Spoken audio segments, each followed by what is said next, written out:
মিশরে ফিরে আসতে তোমাদের এত দেরি হলো কেন? কেন আরো আগে আসোনি? মাননীয় মন্ত্রী মহোদয়, আপনি চেয়েছিলেন ছোট ভাইকে ছাড়া মিশরে আসব না। প্রকৃতপক্ষে আমাদের আব্বাজান বেনিয়ামিনকে আমাদের সাথে আসতে দিতে চাইছিলেন না। আব্বাজানকে রাজি করাতে একটু দেরিই হয়ে গেল।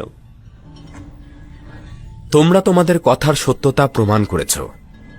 আমিও আমার ওয়াদা আমল করব। তোমরা তোমাদের প্রয়োজন মতোই গম পাবে। আলী জনাব, একটি বিষয় উল্লেখ করতে চাই যেটা আমাদের কষ্ট দিচ্ছে। অনুমতি দেবেন? ক্যানানে ফিরে যখন গমের বস্তা খুললাম, গমের সকল মূল্য বস্তার ভেতর থেকেই পেলাম। কারণটা কি জানতে পারি?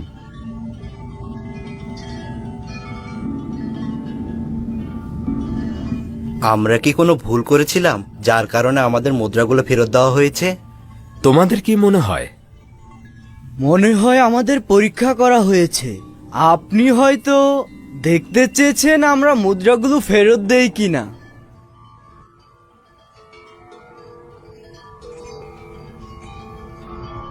হয়তো চাইছিলেন আমরা আবারও মিশরে আসতে উৎসাহী হই। আপনি হয়তো আমাদের নিঃস্ব এবং অভাবী ভেবেছিলেন।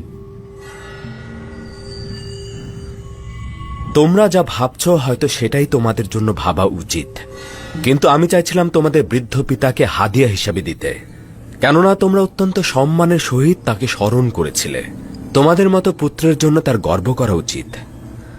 মেনিসাবু, যাও খাবার নিয়ে এসো।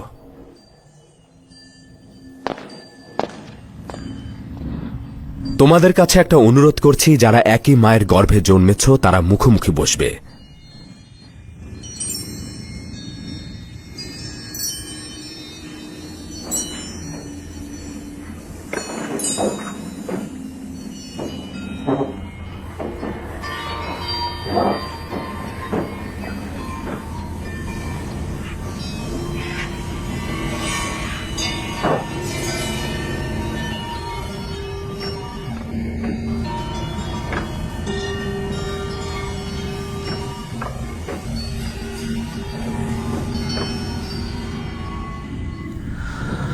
তুমি কেন একাকী রয়েছ? কেন বসছো না? মানে আমার মায়ের গর্ভের কোনো ভাই নেই। আপনি বলেছিলেন একই মায়ের গর্ভের ভাইয়েরা মুখোমুখি বসবে।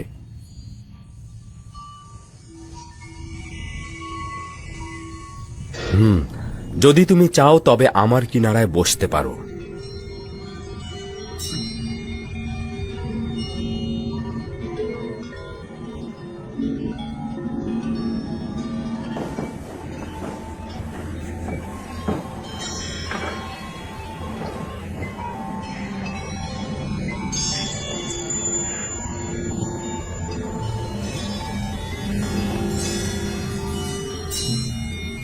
এটি আজিজে মিশরের মহানুভবতা, নয়তো আমার মতো একজন তুচ্ছ ব্যক্তি আপনার মতন একজন মহান ব্যক্তির নিকট।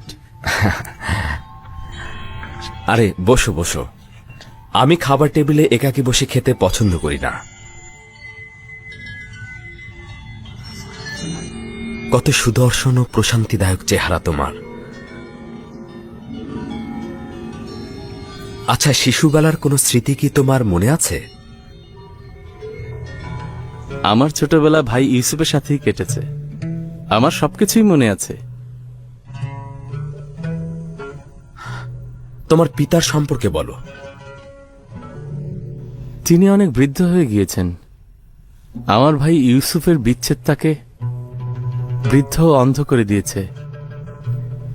সে খুব কষ্টে দিন যাপন করছেন। তাকে অসংখ্যবার ইউসুফের বিচ্ছেদ ভোলানোর চেষ্টা করেছি, কিন্তু কোনো ফায়দা হয়নি।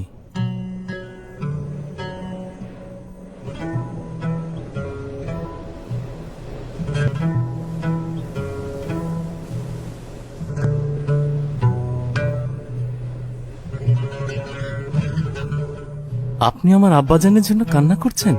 না, তোমার আব্বাজানের জন্য নয়, একজন একাকী বৃদ্ধ মানুষের বিচ্ছেদের বিরহ ও কষ্টের জন্য।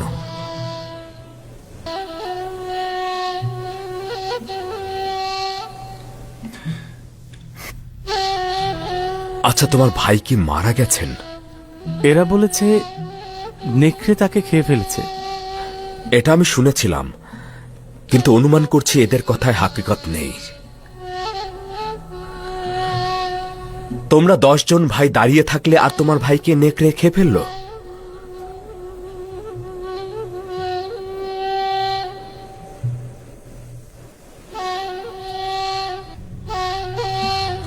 তারা কিছু একটা গোপন করছে।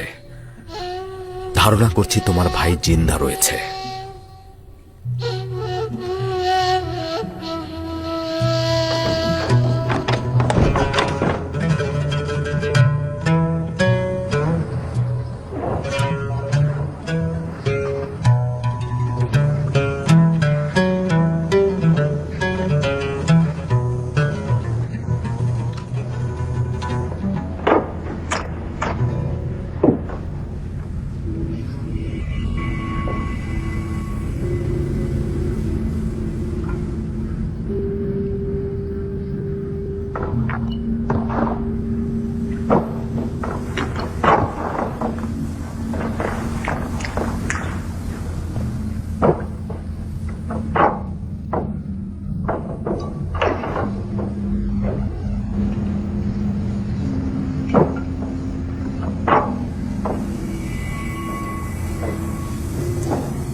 দেখছিস খোদাবান বেনিয়ামিনকে কতটা ইজ্জত দান করেছে।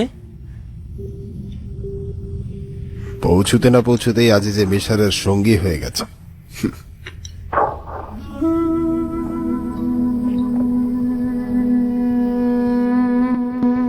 আপনার বাঁ হাতে যেমন তিল রয়েছে, আমার ভাই ইউসুফেরও বাঁ হাতে তিল ছিল। ওই সময় যদিও বাচ্চা ছিলাম, কিন্তু আমার স্পষ্ট মনে আছে। তার চেহারা কেমন ছিল সেটা কি মনে আছে? কেন নয়, আমার পুরোপুরি মনে আছে। আমরা সবসময় একসঙ্গেই খেলা করতাম। যদি তুমি তাকে আবার দেখো, চিনতে পারবে? জানি না, সম্ভবত। তার কি বেঁচে থাকার সম্ভাবনা আছে? যদি আমি তার খবর দিই তাহলে বিশ্বাস করবে? কেন নয়? আজিজে মিশরের চেয়ে কে বড় সত্যবাদী? কথা দাও, যদি ইউসুফকে দেখো তাহলে তোমার ভাইদের সঙ্গে সেটা আলাপ করবে না এবং ইউসুফকে তাদেরকে দেখাবে না।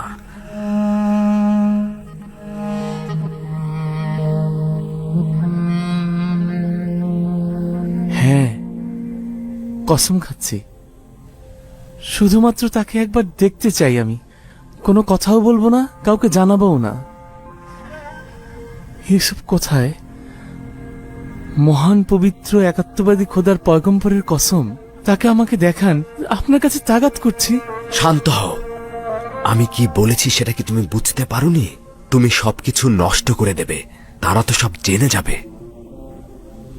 যদি পারো একটু মৃদু হাসো, যেন ভাইদের দৃষ্টি এদিকে আকৃষ্ট না হয়।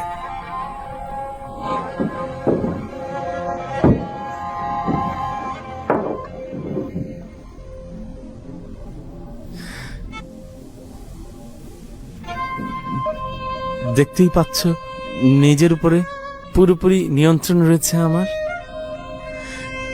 হ্যাঁ, এখন বলো ইউসুফ কোথায়? এখানে রয়েছে। এখানে উপস্থিত ভাইদের মধ্যে একজন তোমার ভাই ইউসুফ।